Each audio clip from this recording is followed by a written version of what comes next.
Madame, Monsieur, bonsoir. Dans l'actualité de ce mercredi 25 septembre 2013, les services de renseignement algériens ont capté quelques jours après l'assassinat de Chokri Belaïd une conversation téléphonique entre un politicien et les assassins présumés. L'expert économique Mouaz Joudi confirme l'existence de mesures de restriction du découvert bancaire.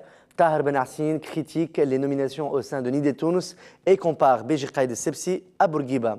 Et à l'étranger, des experts de l'ONU sont arrivés ce mercredi en Syrie. Le journal El Cholour rapporte dans son édition de ce mercredi que les services de renseignement algériens ont capté quelques jours après l'assassinat de Chokri Belaïd une conversation téléphonique entre un politicien et les assassins présumés. Selon la même source, la conversation aurait duré une dizaine de minutes entre le politicien et les assassins retranchés à Jbel Chaambi. Le document audio pourrait être dévoilé dans les prochains jours, ajoute El Cholour. L'expert économique Mouaz Joudi a confirmé sur Shams FM ce mercredi l'existence de mesures de restriction du découvert bancaire, ce qui est communément appelé rouge.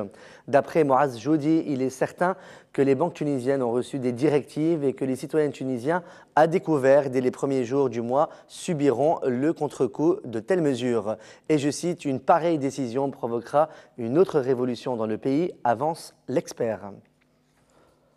Nejib Hosni, député indépendant au sein de l'Assemblée nationale constituante, a annoncé qu'il a intenté un procès contre certains membres du Front de Salut national suite aux agressions verbales et menaces qu'il a reçues au KEF. Il a appelé par ailleurs la présidence de l'ANC à protéger les députés de toute violence. Évoquant sa démission de Nid et Tunis, Tahar Ben Hassine, le directeur de la chaîne El Hiwar, a souligné sur une chaîne de radio que les positions de Béji Caïd Essebsi, qui se prend pour le parti même, ne servent pas les intérêts de ce parti. Il a comparé Essebsi à Bourguiba tout en indiquant que la seule différence est que Bourguiba était président et avait le pouvoir. Il a déclaré en outre que le mouvement Nahda est plus démocratique que Nid et Tunis. Tahar Ben Hassine a critiqué les nominations au sein de Nid et Tunis qui se font suivant la seule volonté de Béji Caïd Essebsi, a-t-il indiqué. Contrairement à ce qui se passe au sein du mouvement Nahda où tout se fait à travers des élections, certains membres de Nid et Tunis ne s'intéressent pas vraiment à la démocratie. Leur seul but est de faire plaisir à Béji Caïd Essebsi, a-t-il ajouté. Le secrétaire général de l'Union générale tunisienne du travail, Hossein El-Abessi, a annoncé qu'il portera plainte contre toutes les personnes qui l'ont menacé de meurtre ou appelé à son exécution sur les réseaux sociaux.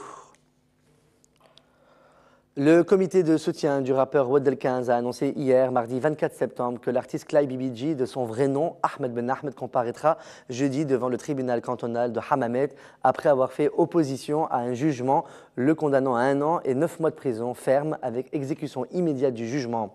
Le comité de soutien portant le nom de Saïb 15 ajoute sur sa page Facebook officielle que la condamnation de Clay Bibi fait suite à sa participation à un concert au Festival international de Hammamet fin août avec Wad El-Kenz dans le collimateur de la justice depuis quelques mois.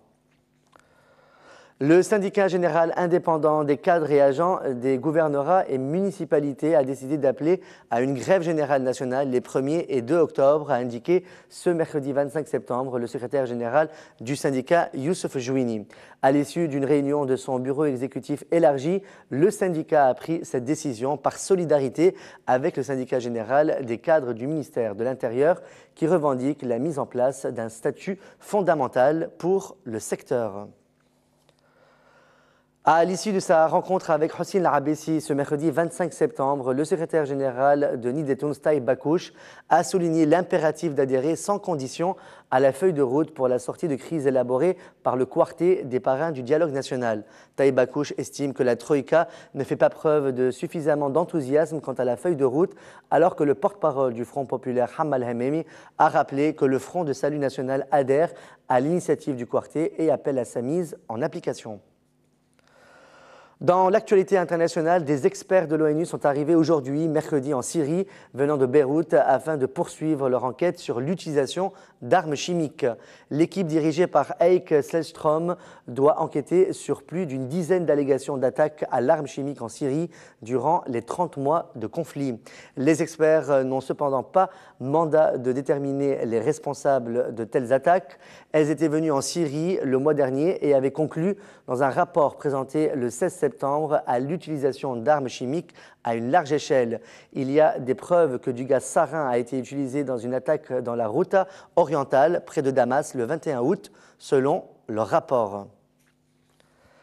13 importants groupes rebelles islamiques combattant en Syrie ont affirmé mardi soir qu'aucune organisation basée à l'étranger, y compris la coalition nationale, ne saurait les représenter. Et je cite, la coalition nationale et le gouvernement d'Ahmed Tomer, récemment choisi, ne nous représentent pas et nous ne la reconnaissons pas non plus, ont indiqué 13 des groupes rebelles islamistes les plus puissants dans un communiqué commun. Parmi les signataires de ce texte figurent l'armée syrienne libre, la brigade El-Tawhid, principale rébellion de la province d'Alep au nord, et les djihadistes extrémistes du front El-Nusra liés à Al-Qaïda. Le séisme qui a secoué mardi la province pakistanaise de Balochistan dans le sud-ouest du pays a fait au moins 208 morts, a-t-on appris mercredi d'un responsable. Et je cite, « Nous avons commencé à enterrer les morts », a déclaré Abdul Rashid Gogzai, un responsable du district d'Auran, le plus touché, ajoutant qu'au moins 373 personnes étaient blessées. Le séisme de magnitude 7,8 sur l'échelle ouverte de Richter, selon l'Institut américain de veille géologique, a été ressenti à Karachi, la grande ville populaire du sud du Pakistan, et jusqu'à New Delhi, la capitale indienne. Le président français François Hollande s'est prononcé mardi devant l'Assemblée générale de l'ONU pour un dialogue direct et franc avec l'Iran et a ensuite rencontré son homologue iranien Hassan Rouhani. Cette rencontre était la première à ce niveau entre Français et Iraniens depuis 2005 et François Hollande a été le premier dirigeant occidental à s'entretenir avec Rouhani, élu en juin et qui a pris ses fonctions le mois dernier. Et avant de conclure ce journal, nous vous proposons ces images qui racontent comment un jeune handicapé pakistanais n'ayant pas de bras est arrivé à défier son handicap. Depuis son enfance, il s'est intéressé à la peinture en se servant de ses orteils. Comme quoi, à cœur vaillant, rien d'impossible. C'est la fin de ce journal. Merci de votre fidélité. On se retrouve demain soir pour une nouvelle édition. Sur ce, passez une très bonne fin de soirée sur notre chaîne. À demain soir.